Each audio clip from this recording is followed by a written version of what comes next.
Hello there, Adam Bazalgette, founder of Scratch Golf Academy. I'm lucky to be at the beautiful Pawleys Plantation in South Carolina doing a golf school. Let's have a look at golf's three universal fundamentals. That is to say, three things that all elite players do. And we're going to use them in context of hitting a shot off the ground, not a tee shot.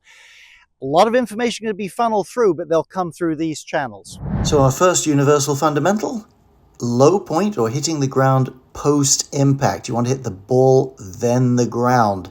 If you can consistently get the low point, the bottom of your swing, beyond impact, you are going to have a lot of solid shots.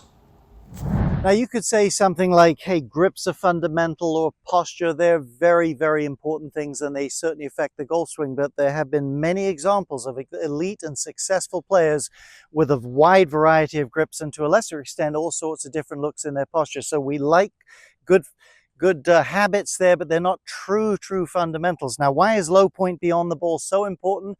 Well, simply it helps you hit the ball before you hit the ground, helps you compress the ball well. This coming in level and hitting midway up the ball or scratching around there, you'll never be a good ball hitter there. So before we move to our next two fundamentals, let's quickly look at the three variables that control low point. So the first of our three, and certainly I would say the least common, club coming too far from the inside. Again, that's not a super common thing, but if it does, you are almost always going to see the low point starts to get behind the ball. You don't see this too much in full, so you see it a lot in chipping though. Club gets behind golfers, cannot get the low point in the right position. Let's move forward and look at our next two.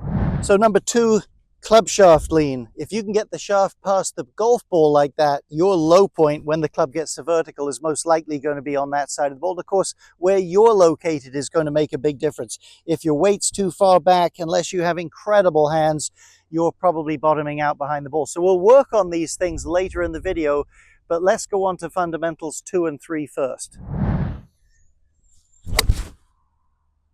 So the next thing in our fundamentals, can you create enough speed? Can you hit the ball far enough to make the course manageable, to make it playable?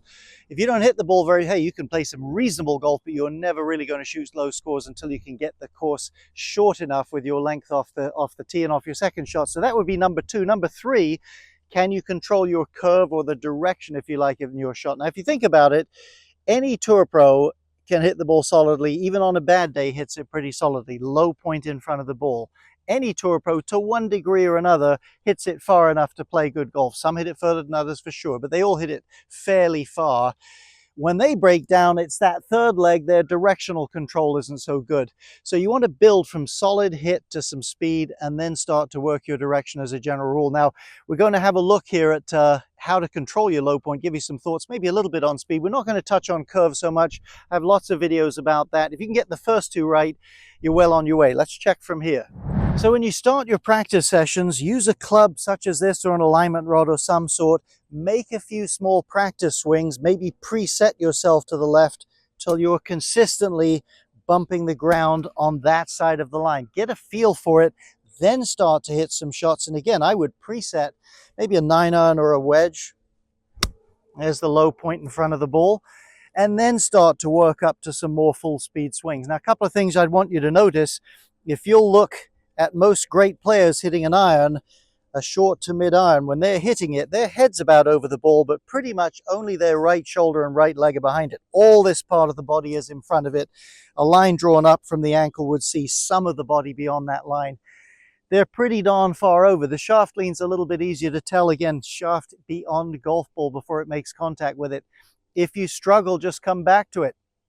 As you start to add some length to your shot, certainly you're stretching more, you're making a bigger backswing, starting to let your wrist become a little more mobile, starting to let everything bounce and become a little more whip-like and disassociated. But if that throws you off, come back to your low point and build it back up. Have the poise to do these things. You will be a better ball striker.